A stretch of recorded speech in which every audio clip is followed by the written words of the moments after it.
एक बार श्याम नाम का एक व्यक्ति गांव में रहता था।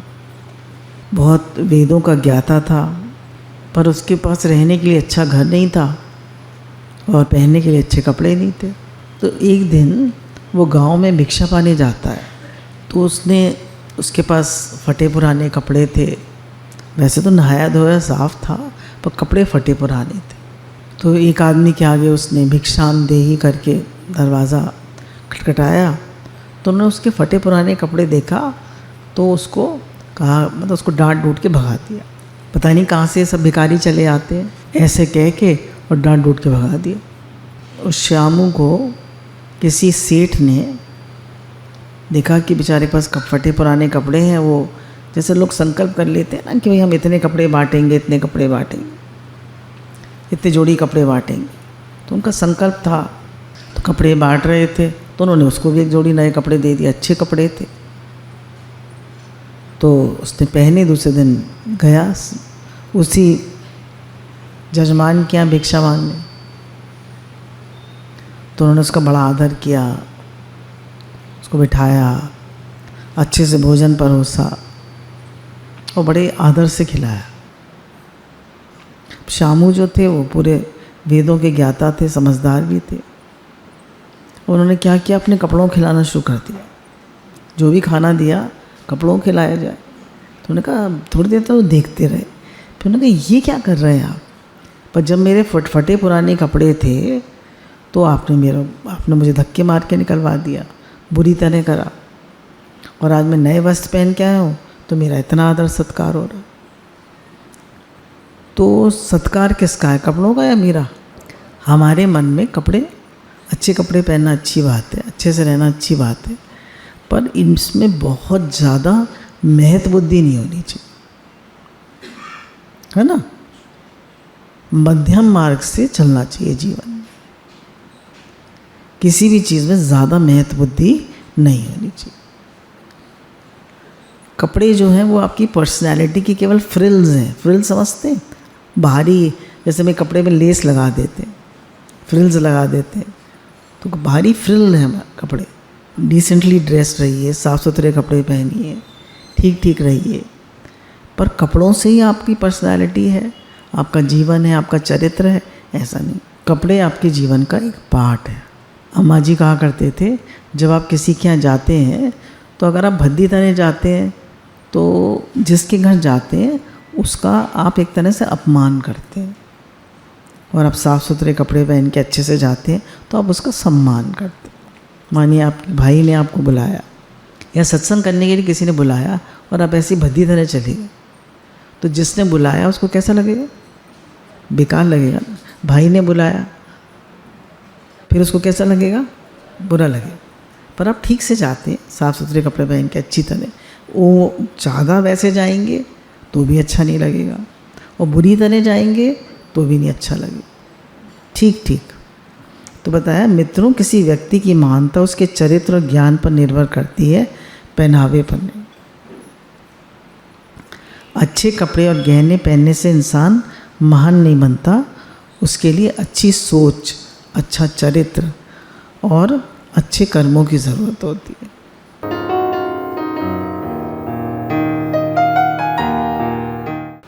अब ये एक सच्ची घटना है। एक IAS ऑफिसर थे, तो एक दिन वो अपनी पत्नी के साथ दौरे पे जा रहे थे। तो उनकी पत्नी ने देखा कि कुछ बया के घोंसले लटक रहे हैं, तो उसको बड़े सुंदर लगे। तो उसने अपने पति से कहा कि ये बहुत सुंदर हैं, बहुत साफ़ बने हुए हैं, इनको मैं अपने घर में सजाऊँ।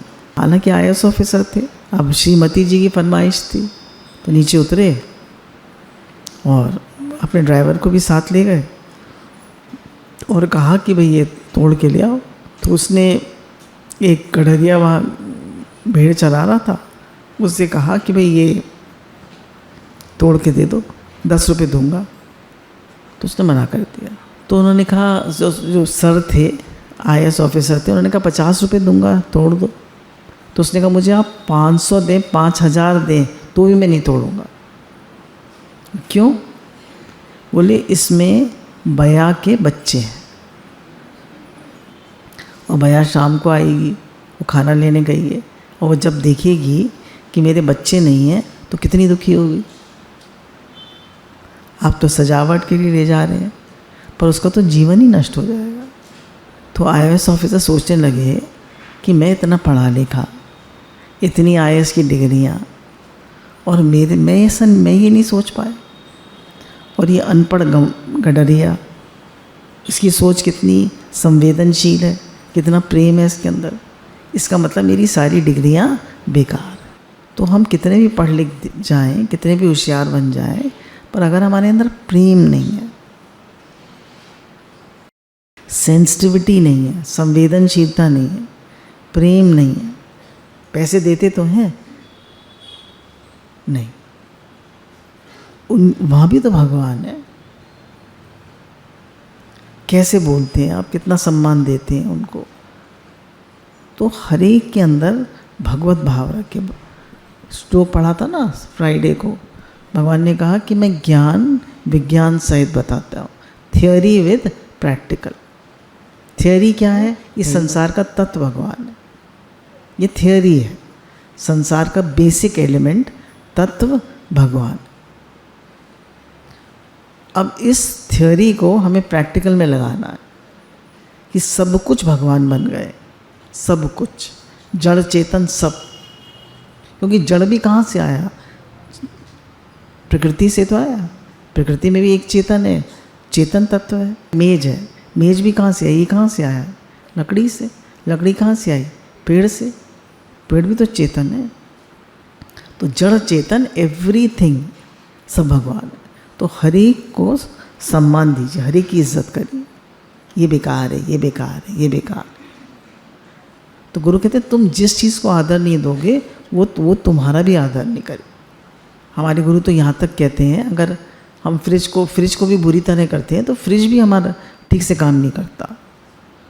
हम जितने भी हमारे घर में अपैरेटस हैं, इक्विपमेंट्स हैं, उनको बुरी तरह करते हैं तो वो भी ठीक काम नहीं करते। हमारे फैक्ट्री में, हमारे जो भी हम जहाँ काम करते हैं उसमें लोग हैं, उनका भी हम आदर नहीं करते। हमारे घर में सेवाधारी हैं, देखिए वो रात दिन काम करते हैं, सुबह 6 बजे से 7 बजे से रात के 10 बजे तक, 11 बजे तक काम करते हैं। हम उनको कितना मान देते हैं, उनका कितना सम्मान करते हैं, उनका कितना ध्यान रखते हैं। तो हमारे अंदर एक प्रेम होना चाहिए, एक संवेदनशीलता होनी चाहिए, एक सेंसिटिविटी होनी चाहिए कि हर एक व्यक्ति में भी जैसा मैं हूँ ऐसा वो है। मुझसे कोई बुरी तरह बोलता है तो मुझे कैसा लगता है ना? कोई मुझे हर्ट करता है तो मुझे कैसा लगता है? तो इसलिए मुझे किसी को भी बुरी तरह नहीं करना है, क्योंकि जो आप देते हैं वही लौट के आपके पास आता है। प्रकृति क्या है? एक्शन का रिएक्शन। बड़ी अच्छी स्टोरी है, भक्तचरित टाइप की है। वृंदावन के गांव में एक भोली भाली रहती थी भक्त, तो उसका नाम था पंजीरी। वो दूध, उसके पास एक गैया थी, उसका दूध बेचकर अपना काम चलाती थी। रोज़ मदन मोहन का दूध कहाँ भोग लगाती थी, रोज़ मंदिर जाती थी, भक्त थी। अब वो इतनी गरीब थी, गाय थोड़ा ही दूध देती थी कि मंदिर में दूध चढ़ा के थोड़ा बेच कर उसको जितने पैसे मिलते वो 2 टाइम का मुश्किल से खा पाती। तो क्या करती थी, दूध में थोड़ा पानी मिला लेती थी। तो गंगा जी से पानी मिला लेती थी, गंगा जी का जल शुद्ध होता है। एक दिन वो जल मिला के मदन मोहन को भोग लगा रही थी, तो उसमें एक मछली आ गई। अब उसने वो दूध चढ़ाया, मदन मोहन को ले जाके दिया। तो जब पुजारी जी ने देखा, अरे मछली कहाँ से आ गई? तो जब वो पंजीरी आई सेवा लेने की, दूध का भोग लगाने के लिए, तो उन्होंने उसको डांट फटकार के भगा दी। पानी मिला के लाती है, मतलब मछली आ गई, खूब डांटा उसको। अब वो रोए सो रोए। उस पर तो आसमान टूट पड़ा। उसका तो सब कुछ ही भगवान थे। उसने कहा मैं क्या करूं? दो वक्त का खाना ही तो खाती थी, वो भी आपको मंजूर नहीं, और पानी नहीं पिलाऊं तो मुझे खाना नसीब ना हो। और उस मछली का भी क्या कसूर था, वो भगवान के चरणों में पहुंच गई तो आपके पास पहुंच गई। अब भगवान को भी तो लीला करनी होती है ना। उसने कहा, उसने खाना पीना छोड़ दिया और भगवान से खूब लड़ी। भक्ति लड़ सकता, हम और आप नहीं लड़ सकते।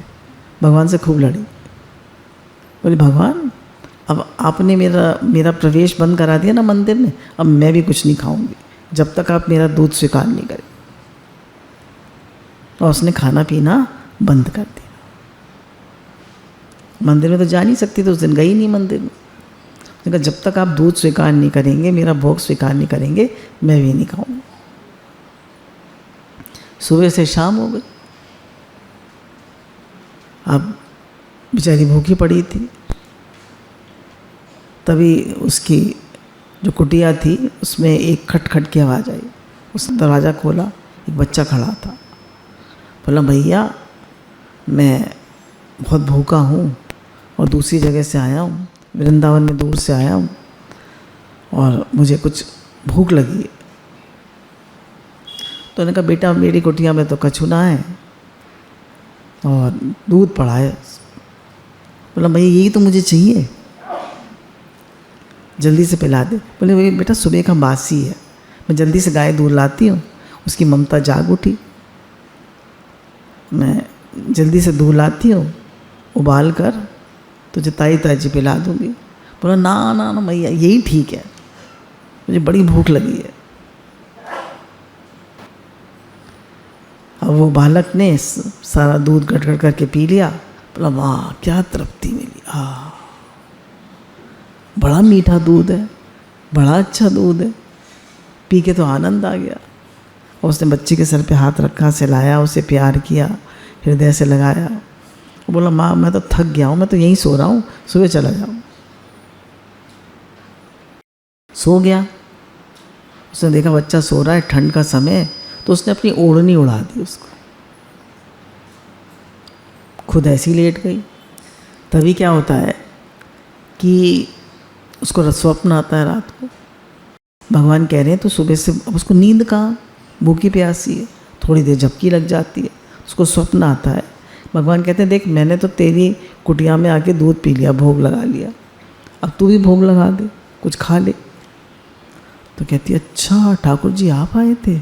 बड़ी खुश होती है, जल्दी जल्दी अपने टिक्कर बनाती है 2 बाजरे के और खा लेती है। जब वो खा लेती है तो बड़ी खुश होके देखती है कि मेरी ओढ़नी तो ले गए हैं भगवान और अपना पीताम्बर छोड़ गए। पीताम्बर लेके पहुंची पंडित जी के पास, और अब उन्होंने, पुजारी जी ने देखा कि भगवान जो है एक फटी पुरानी सी ओढ़नी ओढ़े और बड़े खुश हैं। तो उसने सोचा आज ये कहीं फिर किसी भक्त पे कृपा करके आ रहे, किसी की लीला करके आ रहे। पुजारी जी समझ गए, तभी वो पीताम्बर फहराती हुई आ गई कि भगवान कल भगवान आए थे, मेरे यहाँ दूध पी गए और अपना पीताम्बर छोड़ गए और ओढ़नी मेरी ले गए। तो पुजारी जी जो थे उनकी आंखों में आंसू आ गए कि मैं भक्त और भगवान के बीच में क्यों आ गया। उन्होंने उससे बहुत क्षमा मांगी और कहा कि मैंने तुझे बेकार उल्टा सीधा कहा और मैं तुझसे बहुत क्षमा चाहता हूँ।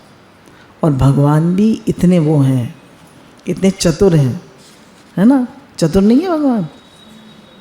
या अपना पीताम्बर छोड़ गए। भक्तों के सम्मान की रक्षा करना तो इनकी पुरानी आदत।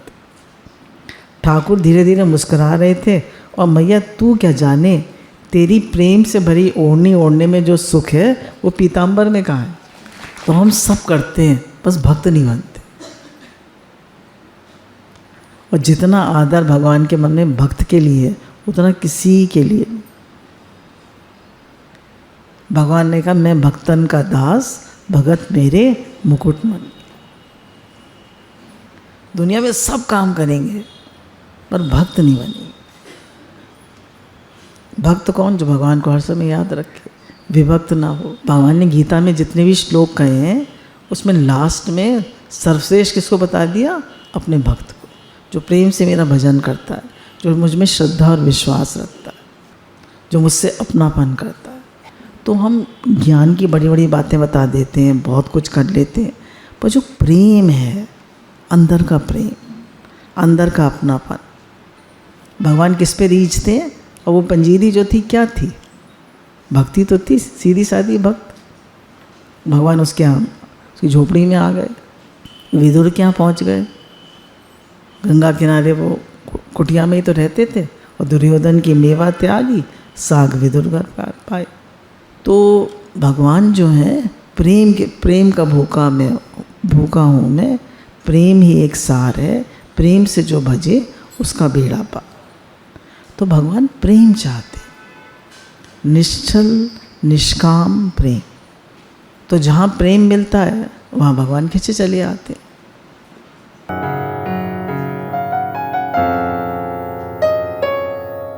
बनारस की गलियों में हर मोड़ पर आपको एक छोटा मोटा मंदिर मिल जाए। बनारस का ही एक पार्ट है काशी, है ना। बनारस जैसे हम वृंदावन में बहुत सी जगह है ना, 84 कोस हैं, तो उसमें बहुत सारी जगह छोटे छोटे बहुत से गांव हैं। तो कहने बनारस की खूबसूरती का क्या राज है कि वहाँ मंदिर बहुत है। तो बोले छोटे बड़े मंदिरों से घंटियों की आवाज़ आती रहती है। तो ऐसे एक छोटे से मंदिर में राम नारायण मिश्र नाम के एक पंडित जी रहा करते थे। वो जो थे बहुत ही ईमानदार, सच्चे भगवत भक्त थे। वो, उनकी पत्नी और एक कन्या थी। 2 कमरे का मकान था, एक बेडरूम था, एक ड्राइंग रूम था, उसमें रहते थे। एक किचन और एक बहुत साधारण सा जीवन था। ठीक थे, संतुष्ट थे, खुश थे, अपने भगवान की भक्ति करते थे। अब विवाह के युग जब बेटी हुई तो अब दहेज पर आके बेटी के विवाह की बात अटक जाती। बड़े परेशान, बहुत कोशिश करी, अब कोई लड़का मिले ही ना, हर कोई दहेज मांगे। तो एक दिन ऐसे ही वो रो रहे थे और रोते रोते उनकी तंद्रा लग गई। भगवान से कहते, भगवान आप ही की बेटी है, आप ही देखो इसका विवाह कैसे होगा, मैं क्या करूं। मैं तो कोशिश कर करके हार गया। कि आँख खुलती तो देखते हैं एक वृद्ध दंपत्ति उनके आगे खड़े। तो उन्होंने देखा उनके चेहरे की तरफ, तो उनको लगा कि काफ़ी मतलब किसी अच्छे मतलब किसी अच्छे संस्कारों वाले और संपन्न परिवार के हैं। तो उन्होंने कहा कि हम लोग यहाँ बनारस घूमने आए थे, तो हमने सब मंदिरों के दर्शन कर लिए हैं, अब हम गुजरात के हैं, गुजरात वापस जा रहे हैं। हमने संकल्प करा था कि हमारी कोई संतान तो है नहीं, हम तो निसंतान ही रह गए जीवन भर, कि हम किसी ब्राह्मण की बेटी का विवाह कराएंगे। जो उसके पास धन नहीं होगा उसकी बेटी का विवाह कराने का हमारा भाव था। तो आप हमारी कुछ सहायता कर सकते हैं। तो जो राम नारायण मिश्र थे वो बहुत खुश हो गए। भगवान ने तो जैसे मेरी सुन ली, तो उन्होंने कहा हाँ मेरी बेटी है और विवाह के योग्य है वो। तो उन्होंने कहा देखिए हमारे साड़ू हैं और वो बहुत सुशील हैं, लड़का भी बहुत अच्छा है, योग्य वर है, उनके यहाँ जाके बात चलाइए। और हमने तो कहा ही था कि हम लड़की की शादी का पूरी हम करेंगे शादी, अब आज से ही हमारी बेटी हो गई।